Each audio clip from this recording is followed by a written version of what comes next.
தொட்டி எத்தெழுதி ரோதையல மையெழுதி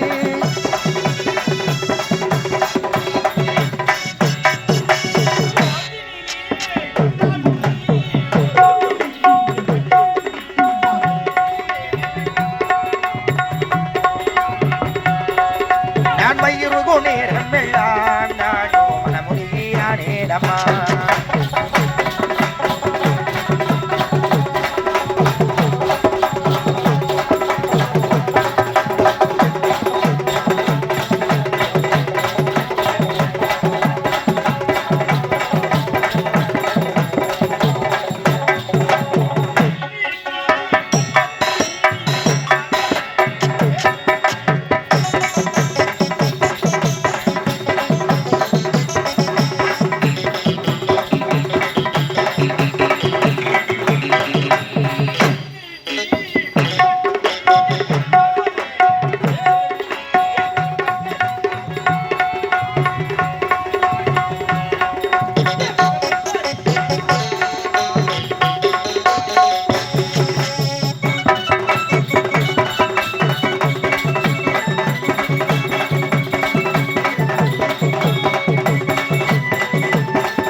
இந்த பாதாள கோட்டை ஆண்டு வரக்கூடிய வீர மண்டலேஸ்வரனுக்கு அவருடைய தம்பியாக இருக்கக்கூடிய மாயாசுரனுக்கு மகளாக என்னுடைய பெயர் தான் செல்வி செல்வி என்று பெயர் பெற்று எந்த ஒரு குறையுமின்றி சீரும் சிறப்போடு வாழ்ந்து வருகிறேன்.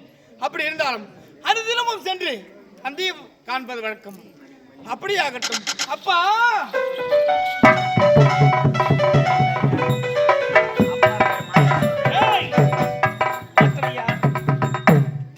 சுகுணாதேவி சதத்தேன் அவளையே மணக்க வேண்டும் என்ற ஆசையோடு காத்துக் கொண்டிருக்கிறேன்.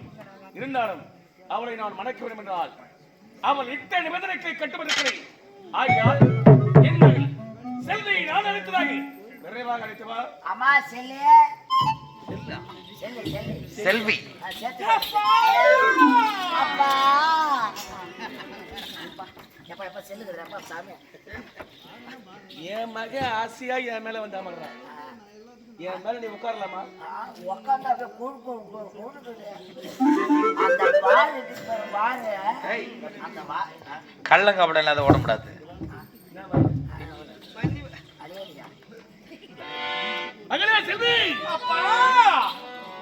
அப்பா என் தந்தைய போல மனம் படைத்தது ஏன்டா வாயில அடிச்சுக்கிறேன்? அந்த மாட்டிக்கிற பாடிய அதான் அது சூப்பர்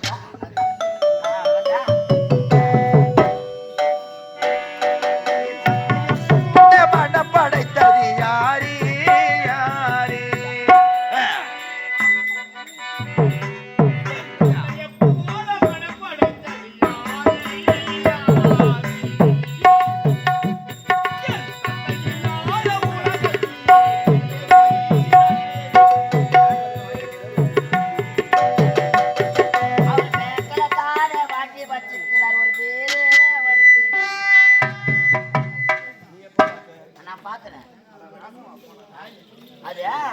அது பையூர் மண்ணு. அது அந்த வீர்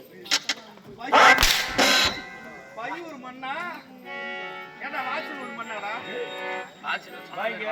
மண்ணு கிடையாது. வர மாட்டேப்பா.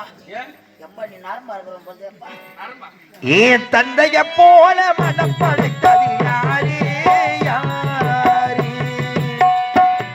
ஏன் தந்தைக்கு தானே நாட்டுக்குள்ள பேரு பேரு.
இவளுக்கு நான் அப்பாவா இல்ல நீ நீ அப்பாவா? அப்பாவா? சரி நீ அதான் இருந்துக்கியா என்ன இப்போ நீ ஏதோ இருந்துக்கிறேன் எப்படியா? சரி நீங்க தாங்க அப்பா, நீங்க தான் அப்பா. போ. அங்கே சொல்லி அவன் உரைத்த வார்த்தையில் தவறு கிடையாது. பெற்றெடுத்தவன் நானாக இருந்தாலும் உண்மைதான் அப்பா. வளர்த்தவன் இவன். ஆமா, நான் தான் உன்னை மாறு மேலேயும் ஏய், ஏய், சிக் வாயை மூடு. தோல் மேலையா தோல் மீது மார் மீது போட்டு தாலாட்டு பாட்டு பாடி வேற என்ன ஊட்டி ஊட்டி வளர்க்குறாங்க. எங்க அம்மா சின்ன குழந்தையா இருக்கும் போதே வெள்ளத்தை கொண்டு அப்படியே அள்ளி கிள்ளி கொடுப்போம். இப்போ போய் கேட்க முடியுமா? இப்ப கேட்டா ஒற்றைகளை தான் கொடுக்கும். அடைங்க, நான் பெற்றெடுத்த தந்தை உண்மைதான் அப்பா. இவன் வளர்த்த தந்தை. உண்மையா? உனக்கு சித்தப்பா என்ன? சித்தப்பாவா? ஆமா, சித்தப்பா. இல்ல நாங்க ஒப்பம் பெரிய ஆப்பா. எப்படி வெப்பனி? நாங்கள் அகலா செல்வி, அப்பா. உனக்கு ஏன் இடத்தில் எதற்கு அழைத்து தெரியுமா? அவனோட தோளிலே ஆடி பாடி விளையாடி கொண்டிருந்த ஒரே மகள் ஒப்பற்ற மகள் செல்வியை இன்று அதிசீக்கிரமாக அரண்மனைக்கு அழைத்த காரணம் அழைத்ததற்கு காரணம் இருக்கிறது. ஆமா, ஊர் மேல ஊறத்துக்கு ஏய், நகர வாடகை எப்படி இருக்குது ஏதாக்குதுன்னு ஊர்ல பாத்துன்னு வருது. மகளே செல்வி, அப்பா. உனக்கு ஏன் இடத்து தெரியுமா? எதற்கு அப்பா? உனக்கு ஒரு சந்தோஷமான செய்திமா? எனக்கா? ஆமாமா, எனக்கா? ஆமா. என்னப்பா? என்ன தெரியுமா? என்னப்பா? சந்தோஷமான செய்தி உனக்கு என்ன தெரியுமா? என்னப்பா? அதை நினைத்தாலே என் மனம் பூரிப்படைகிறது. அந்த சந்தோஷமான செய்தி திருமணம். திருமணம். ஆமா. ஐயோ அப்பா. ஐயோ அப்பா. திருமணமா? ஆமாமா. எனக்கா? உனக்கா? டேய் காவல். டேய், ஒட்டாய் போச்சான். திருமணம் என்று உரைத்தேனே, யாருக்கு திருமணம்? யாருக்கு? எனக்குமா? உனக்கா? ஆமா. ஆ! ஹு! வாயை மூடுங்கப்பா. உங்களுக்கு திருமணம் என்று சொன்னால் இந்த ஊர் தான் ஏற்றுக்கொள்ளுமா? இந்த உலகம் தான் ஏற்றுக்கொள்ளுமா? கண்ணி இருக்க காலை ஏறலாமா? ஆ? கண்ணி இருக்க காலை ஏறலாமா? ஏறலாமா? இல்ல நான் கேக்குறேன், ஏறலாமா? ஏறலாமா? நீ போய் மரம் ஏறினா யாரு என்ன பண்றது? டேய், காலை கண்ணி இருக்க காலை மனை ஏறக்கூடாது. பாரு, தப்பு தாங்க அது. அவதான் சின்ன தெரியாம சொல்றா கண்ணி இருக்க காலை ஏறலாமான்னு. நீ ஏறலாமான்னு கேக்குறீங்க? தப்புங்க அது. ஒரு அறியாத பொண்ணு இருக்குது, இதை வச்சு நீ கல்யாணம் பண்ணுற. உன் வயசு என்ன? இன்னைக்கு 96 வயசு ஆகுது. டேய், சொல்லுங்க பார்க்கலாம். எனக்காக எத்தனையோ பெண்கள் லைன்கள் நிக்கிறாங்கடா. எந்த இடத்துல பாக்கல நீ? பார்த்தேன் நானு. எங்க? மலையனூர்ல. ஏய், அடேங்க. அப்பாவுக்கு அந்த பழக்கமெல்லாம் கிடையாதுடா. எனக்காக பெண்கொணிக்க எத்தனையோ கவிதைகளடா. கழுதைங்களா?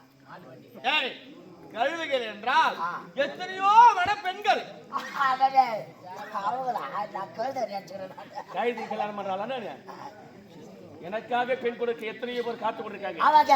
இருந்தாலும் நான் ஒரு பெண் மீது ஆசைப்பட்டு விட்டேன்.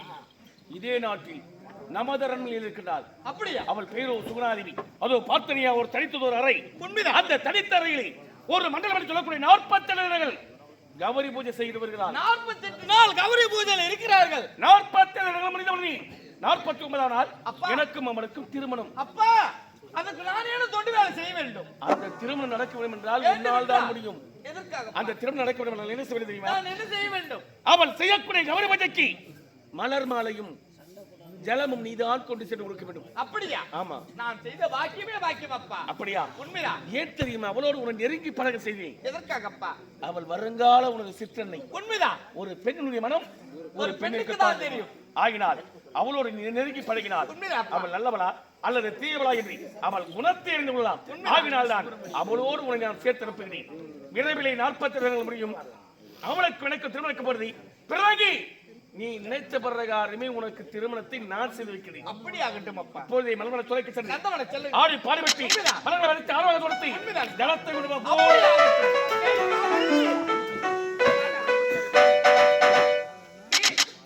டேய் காவல். போகலாமாடா? போலாமா?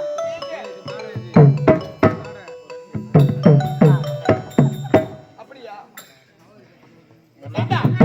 நந்தவன சென்று ஆடி பாடி விளையாட விட்டு எப்படி போக வேண்டும் தெரியுமா?